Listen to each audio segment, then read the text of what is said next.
As you can see, Gina and I are attending Qlik Connect this week in Orlando, and we figured that we would take a closer look at some of the announcements coming out of Qlik and what it means for the wider industry. So first off, Gina, there's been quite a few announcements. On the product side, they talked about Talend Cloud and improving their data pipeline offerings and integrating with Talend, the acquisition that they made a few years back.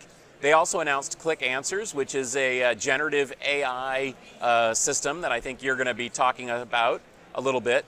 We also got a look at the United Nations Council on Climate Change. I spent some time with the representative there talking about how data can help address climate change. And of course, Qlik has an AI council of their own to advise them on how best to work in AI spaces. Let's kick things off and take a look. Tell us, Gina, what is Qlik Answers and what was your response to it following their Tech Field Day presentation? I really like that presentation a lot. And so what Qlik Answers is, it's a AI-powered knowledge assistant that works just out of the box for customers. So you don't have to go through the steps of trying to figure out where do we put the data, how do we chunk the data, how do we make the vector database, how do we do all the things that are required to support an AI-powered knowledge assistant. I think people also forget about how do we continue to support that thing that we've built by hand as time goes on. But it is just something that works on the Qlik platform.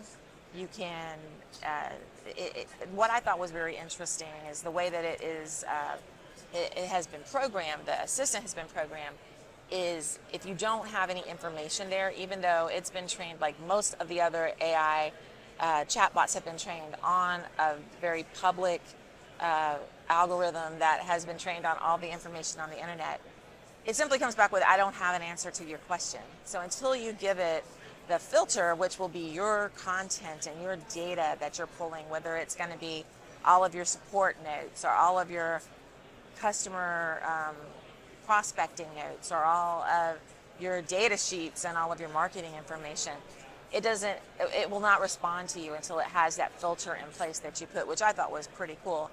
So I love the idea that it has this AI, you can make this assistant that is using your data as the filter, but you don't have to do a lot of setup and you don't have to worry about getting some of the hallucinations that come sometimes from having been trained on the entire crazy internet.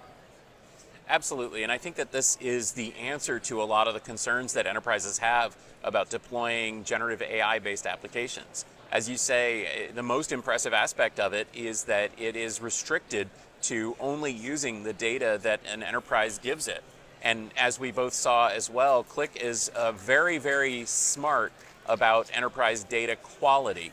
And they have a quality score. They have a whole system of determining whether data is relevant, whether it's current, whether it's to be trusted, which sources it came from. Again, another aspect of Answers that I love is the fact that it can even show you where that information is coming from, so you can make sure that it's actually giving you the right information.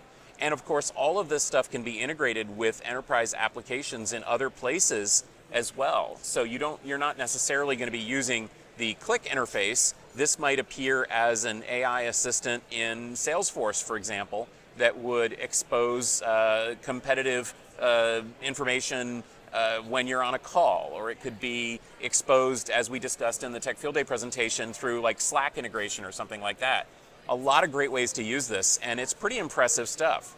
I really liked it too, because it could also be exposed in Teams. So if you're working on something, all the information you need is right there if that's your collaboration platform. And I liked that. I like that was mentioned about the Qlik Talend Cloud, and as well as Qlik Answers, is their goal at Qlik is not to own your data. They want to get your data from where your data is. They want to be able to get to that data to apply the analytics to it. And when they're using the Qlik Answers, they want you to be where you're working to be able to use that knowledge assistant, which I think is really good. I also like that they talked about this being an answer machine, right? So like we're not really making a search engine, they're making an answer engine available to you to answer the questions from your company that makes sense to your company's data, which is good.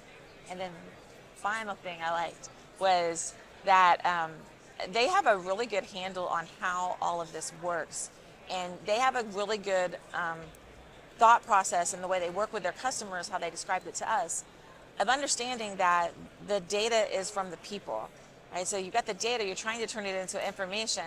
It's a people problem. How do you get the people to get the right data? And that's why they have all of these other types of scores, like you were mentioning, of the validity and the robustness of the data that's being brought in. So I really appreciated that. So another thing that they talked about was the Talend Cloud. Now, Qlik Cloud has existed for a while, and Qlik and Talend have been merged sister companies for a while as well. The Qlik Talend Cloud brings Talend into the Qlik world. I think it's the first time. And it allows companies to build data pipelines that do some very, very cool things. So for example, you can do data transformations. You can have more advanced transformations, including AI-based transformation and augmentation of data. You can pull data together. You can chunk it and split it and move it around in a way, pretty much any way you want, in kind of a drag and drop interface. And there again, I think the thing that I appreciated by that product was that it's very supportable the way that it leaves you. It leaves you with SQL data, SQL queries that you can then edit and customize and tune instead of just being a black box for data movement. That, I think, was a pretty powerful discussion, and it was a really nice demo. It was a great demo. You know, the thing that I thought was really cool was he mentioned it in our demo and also the one that he did on stage today, was that there is a specific way for the data engineers who are building the pipelines to test it and query it that's not available to the business users. But instead of just like making the pipeline and hoping it's going to work or testing it on live data, they can test it as they're actually building out that pipeline. And I thought that was pretty clever as well, to make sure that they're providing the business with the tool that they're actually expecting to get. So those were the major product announcements here at Qlik Connect, but they also talked about a couple of other things that I want to hit on before we go. First off, Qlik announced an AI council, which is made up of some pretty impressive people who know a lot about AI. And the point that they're trying to make is, rather than Qlik deciding what they should do in the AI space, they're actually asking experts to advise them on that, which is reflective of what we see from other, smart companies out there in the space. I agree, and I'm looking forward to all of them speaking here tomorrow in the keynotes, because I'm interested in hearing how they're advising Qlik, because this is not just the AI is going to be altering to the way we do business. It's going to be altering to the way we work with each other. It's going to be altering it's the next phase of computer science. So it's important to get this right. So I'm interested to see how they're advising this company that's got such great, powerful tools. And speaking of those tools, another thing that Qlik announced that was kind of interesting to me was that they're supporting the United Nations Framework Convention on Climate Change, which is the people that are responsible for monitoring and reporting on the Paris Agreement in terms of carbon emissions and net zero. And again, this is an example in my mind of Qlik really kind of walking the walk instead of just talking about things. I had the opportunity to talk to Julie Kay, who is just an incredible person here at Qlik, who knows a lot about this stuff. And she was not shy about talking about the impact that AI has in terms of energy demands and climate change and carbon neutrality.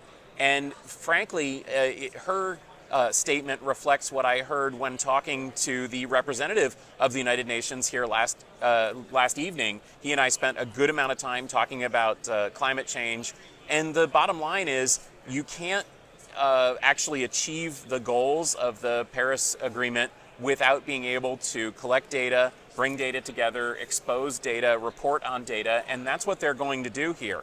And frankly, I'm really, really impressed by the direction that Qlik is taking and the fact that they're making these incredible data tools available for such a globally important cause. Now, Gina, I can always count on you to bring up the hard questions, and that's one reason that I love having you at events like this. What do you think of the UN FCCC announcement and Qlik's overall ESG initiatives and promises? I think the ESG initiatives sound very good, and it's very it's a relief to hear that that's one of the things they're going to concentrate on and one of the things that's important to them. As far as the UN goes, we'll have to see, because we'll still have to see what kind of teeth they have to do anything, because we know that that's a governmental agency versus businesses that are they're trying to make a lot of money, so that's what they do. But having said that, climate change is so important. I mean, I live in Texas. It's just in the 12 years I've lived in Texas, you can see the change in the climate. You know, if you look further south, to the global south, it's absolutely devastating communities and companies. So it's super important for to pay attention. When you look at the amount of energy and the amount of water, especially, that it takes to train these giant models, and the reason I'm a little hesitant about the UN effort, not to try to downplay it, I think it's vitally important, but I'm also watching the huge companies, the American companies, choose places to build the data centers that are going to train these models and all of the energy and water it takes in states that don't have a lot of regulatory requirements, and in states that still have water available, you know, outside of the areas like Nevada or California, where water is scarce already.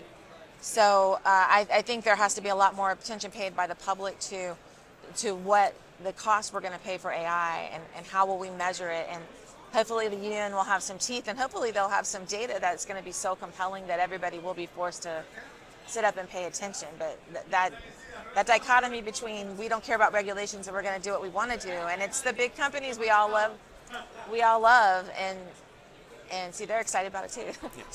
It's all the big companies that we all like to talk about and that we're all interested in that are doing this. They're moving to places where they're not being regulated on how they're using the Earth's resources, and we cannot build these systems without using a lot of the Earth's resources, and that will impact climate change. It just will. So it's good that they're starting something up. Let's see what they actually do with it. Let's see what they actually do with it.